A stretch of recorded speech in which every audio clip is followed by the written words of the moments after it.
Welcome back to CEEN Caribbean News. It's now time to go in depth. Jamaica's lower house of parliament passed the 3 bills necessary to depart from the London-based Privy Council and adopt the Caribbean Court of Justice CCJ as the island's final appellate court earlier this year. The passage of the bills was facilitated by the People's National Party PNP administration, taking advantage of its 2/3 majority that it enjoys in the lower house. The opposition Jamaica Labour Party continues to protest the idea of the government deciding on its own whether to accede to the CCJ, championing instead that the decision be sought of the people by way of a referendum. To that, the government says no way, as political tradition doesn't require it. Mid-October, the bills made their way to the Senate, but unlike the lower house, at least one vote is needed from the opposition for the passage. The opposition has newly suggested that the UK Privy Council is open to itinerant sittings in Jamaica, quelling the argument that justice at that level is more affordable and accessible with the CCJ, and they have letters to prove it.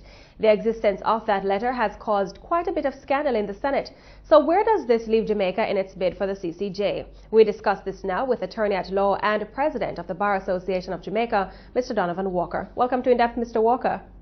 Hello, good evening to you and to all your listeners. Thank you very much. Now, what do you make of what is happening in the Jamaican Senate following the suspension of Senator Marlene Malahoo Fort? Well, as I understand it, recently that suspension was withdrawn, and that paves the way for the debate to continue, hopefully. Frankly speaking, this is a very major issue and an important juncture in Jamaica's judicial and constitutional history. And the issue with Mrs. Malahoo Fort and the President of the Senate seems to me to be one that should not detract from the important debate issue. Apparently, the letter the senator has said she would produce it. I think we should take her at her word and let her produce it. I think that the President of the Senate recently did the right thing by withdrawing the suspension at the request of the leader of government business. And I think now, hopefully, we will see, and I'm confident we will see the maturity from Senator Malahoo Fort when she will now present the letter, so the issues pertaining to that can be discussed. In any event, frankly speaking, it's a bit of a sideshow. Now, this suspension happened partly because of the existence of this letter from the Privy Council signaling its willingness to have itinerant sittings in Jamaica. What would be the difference, if any, in the itinerant sittings of the Privy Council and the CCJ?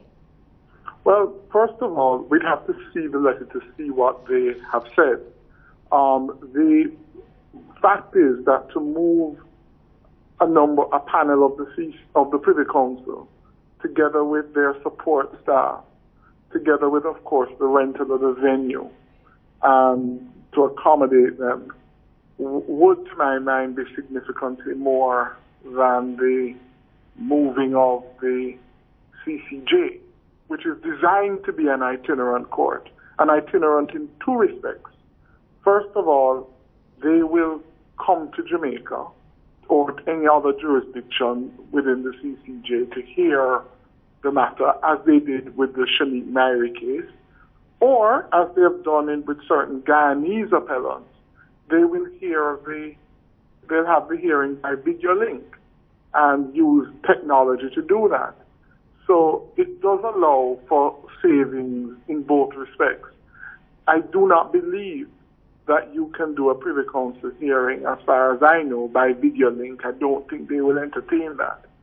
So we have to keep that in mind, that the way that the CCJ is set up, it's a modern court, technology-driven, and the fact that, as what happened in the Shanique Myrie case, we have to remember that they came to Jamaica to hear Miss Myrie and her witnesses.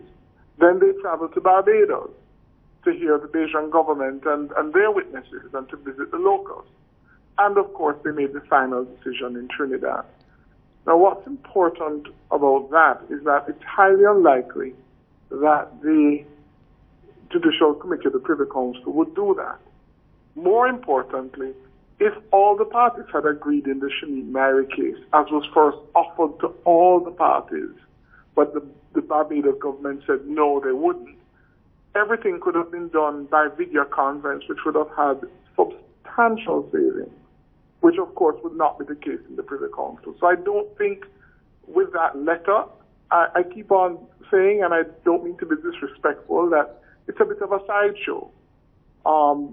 The issue has to be examined. They do not do it as of course, the Privy Council. So the likelihood of it happening on a regular basis is something that is highly unlikely.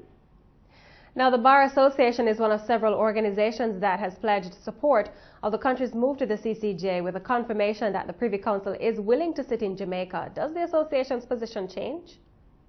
Oh, no, not at all. I mean, the fact is that you have to remember that we were aware, not of the letter, but there was a previous offer that I'm told, and I'm not sure it's the same letter or the same circumstance, but I was told that there was one stage when the Judicial Committee of the Privy Council was coming to the Bahamas to have a sitting, and the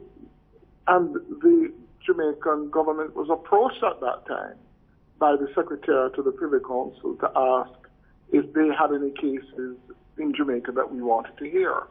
And I believe at that time, to try and put together a hearing, there was just nothing scheduled for that date, so we had said no. So the point is, though, that when you look at the itinerant nature of the Privy Council, the cost will still be greater, firstly. Secondly, the itinerant nature does not include the possibility of using technology and video links, as is the case with the CCJ. So really, in terms of being an itinerant court, the CCJ still offers more, and I would suggest at a lower cost than moving the Privy Council team. What do you think of the argument that the jurists on the CCJ may not be autonomous in their decisions? The jurists on the CCJ might not be autonomous? Yes. Well, frankly speaking, and I think that's nonsense, and it is wrong. We have to remember that judges are human beings, whether they sit on the Privy Council or whether they sit on the CCJ. They will bring their own views and issues to their decision making. So, for instance, in the United Kingdom, there is a move to do away with the death penalty. And of course, the Privy Council judges would bring, and a number of them have been known to say, we do not agree with this. And so they would no doubt bring their views to bear in making a decision. I'm not saying their decision is right or wrong. I'm not commenting on that. I'm just pointing out that there will always be, with humans, certain issues and things that inform people's personality. But in terms of political interference, years ago, the Bar Association, this is one of the main reasons that we had big concerns with the CCJ. So we have to remember that the Bar Association did not always support the CCJ being Jamaica's final appellate court. But one of the things that changed us was that the judiciary, the selection of them, was made independent of any political interference. And there is a Regional Judicial Services Commission that is insulated from the political directorate, and then that committee is the group that selects the judges. And they've been operating for a number of years, I think about 10 years now, and so far so good. They have selected judges that are articulate, they're bright. When you look at examining their judgments, Dr. Barnett, in fact, reviewed all of them. The learned constitutional lawyer, Dr. Barnett, reviewed all the judgments and gave them a glowing report as to the fact that the judges are erudite, considered, intelligent, and well-reasoned judgments. And I would add, you can compare them to the judgments of the Supreme Court of the United States the Privy Council or the Supreme Court in the United Kingdom or any other final appellate court. The ladies and gentlemen that make up the judiciary at the Caribbean Court of Justice are intelligent, informed, well-considered individuals of the highest repute, and to suggest any impropriety to them in terms of political interference is propaganda and I think just plain wrong. And certainly, I don't think the senators in the debate, whether JLP or PNP, are suggesting that. I don't think anyone has ever suggested that these judges are subject to political interference. Thank you very much for joining us on In-Depth, Mr. Walker. No problem. And, I wish all of you a good evening out there in Radio Land, and you have a pleasant evening as well. Thank you very much. We were just joined by attorney and president of the Bar Association of Jamaica, Mr. Donovan Walker.